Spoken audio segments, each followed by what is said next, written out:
ಆತ್ಮೀಯ ಬಂಧುಗಳೇ, ಈ ದಿನ 46ನೇ ವರ್ಷದ ರೈತ ಹುತಾತ್ಮ ದಿನಾಚರಣೆ ಅಂಗವಾಗಿ ಈ ದಿನ ಕೊಪ್ಪಳ ತಾಲೂಕು ಕೊಪ್ಪಳ ಜಿಲ್ಲೆಯ ಬರ್ಡೋಟೋ ಕಂಪನಿಯ ಗೇಟಿನ ಎದುರುಗಡೆ ಈ ಕಾರ್ಯಕ್ರಮವನ್ನು ಹಮ್ಮಿಕೊಂಡಿದ್ದು 12 ಗಂಟೆಯಿಂದ ಸರಿಸುಮಾರು 12 ಗಂಟೆಯಿಂದ ಇಲ್ಲಿವರೆಗೆ ಸತತವಾಗಿ ನ್ಯಾಷನಲ್ ಹೈವೇಯನ್ನು ಬಂದ್ ಮಾಡಿ ಕಾರ್ಯಕ್ರಮವನ್ನು ಯಶಸ್ವಿಗೊಳಿಸಲಾಯಿತು.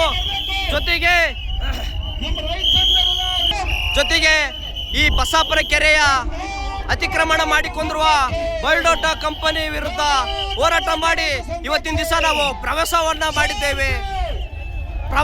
ಮಾಡಿದ್ದೇವೆ. ಒಳಗಡೆ ಬರ್ಡೋಟೋ ಕಂಪನಿ ಅಕ್ರಮವಾಗಿ ಕೆರೆಯನ್ನು ಒತ್ತುವರಿ ಮಾಡಿದ್ದಕ್ಕಾಗಿ ಈ ದಿನ ನಾವು ಪ್ರವೇಶವನ್ನು ಮಾಡಿದ್ದೇವೆ. ಗೇಟನ್ನು ಮುರೆ ಬಡಿದು ಇದು ರೈತ ಸಂಘದ ಜಯ, ಪ್ರಗತಿಪರ ಹೋರಾಟಗಾರರ ಜಯ. ನಮಸ್ಕಾರ. ರವಿಕುಮಾರ್ ತಮ್ರಹಳ್ಳಿ. ನಮ್ಮ ತಾಳ್ಮೆಯನ್ನು ಯಾವತ್ತೂ ಪರೀಕ್ಷಿಸಬೇಡಿ. ನಮ್ಮ ರೈತರ ತಾಳ್ಮೆಯನ್ನು ಯಾವತ್ತೂ ಪರೀಕ್ಷೆ ಮಾಡಿಕೊಳ್ಬೇಡಿ. ಯಾಕಂದ್ರೆ ನಾವು ಕೇಳ್ತಾ ಇದ್ದೀವಿ. ಒಂದು ನಿಮಿಷ, ನಮ್ಮ ಬಸವರಾಜ್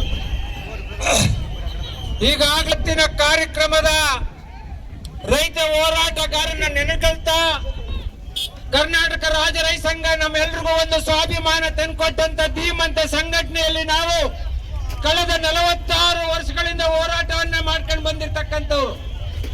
ನಮ್ಮ ಪರವಾಗಿ, ನಿಮ್ಮೆಲ್ಲರ ಪರವಾಗಿ ಹೋರಾಟ ಮಾಡಿ ಸಾರ್ವಜನಿಕ ಕೆರೆಯನ್ನ ಕಾನೂನು ಬಾಹಿರವಾಗಿ ಸರ್ಕಾರ ಸ್ವಾಧೀನ ಪಡಿಸಿಕೊಂಡು ಸಾರ್ವಜನಿಕರಿಗೆ ಬೇಲಿ ಹಾಕಿದ್ದಂತ ಇವತ್ತು ಓಪನ್ ಮಾಡಿದ್ದೀವಿ.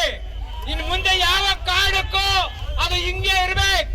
ಏನಾದ್ರು ಜಿಲ್ಲಾಡಳಿತ ಮತ್ತೆ ಅದನ್ನ ಕ್ಲೋಸ್ ಮಾಡಕ್ಕೆ ಸಹಕಾರ ಮಾಡಿದ್ರೆ ಮತ್ತೆ ನಾವು ಚಳವಳಿಯನ್ನ ಮಾಡಬೇಕಾಗತ್ತೆ. ಕೆರೆ ಕಟ್ಟೆಗಳು ಯಾರ ಅಪ್ಪಮನ ಸೊತ್ತಲ್ಲ. ನೈಸರ್ಗಿಕವಾಗಿ ಇರ್ತಕ್ಕಂಥ ಕೆರೆ ಕಟ್ಟೆಗಳನ್ನ ಉಳಿಸ್ಕೊಳ್ಳೋ ಜವಾಬ್ದಾರಿ ನಿಮ್ಮ ಎಲ್ಲರ ಮೇಲೆ ಇದೆ. ಆ ಕಾರಣಕ್ಕೆ ಇವತ್ತು ನಮ್ಮ ಏನು ಉದ್ದೇಶ ಇತ್ತು ಅದನ್ನ ಗೇಟನ್ನ ತೆರವು ಮಾಡಿದ್ದೇವೆ. ಇನ್ನು ಮುಂದೆ ಜಿಲ್ಲಾಡಳಿತ ಆ ಕೆರೆಗಳ ರಕ್ಷಣೆ ಮಾಡಕ್ಕೆ ಸಾರ್ವಜನಿಕ ಅನುಕೂಲ ಮಾಡಿಕೊಡ್ಬೇಕು ಅಂತ ಈ ಮೂಲಕ ಮತ್ತೊಮ್ಮೆ ಮನವಿಯನ್ನ ಸರ್ಕಾರಕ್ಕೆ ಮನವಿ ಮಾಡ್ತಾ ಇದ್ದೀನಿ. ಹಲೋ,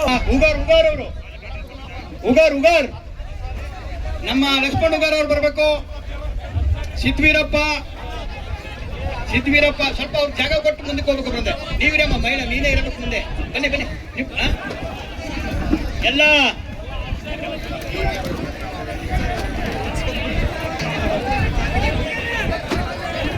ದಯವಿಟ್ಟು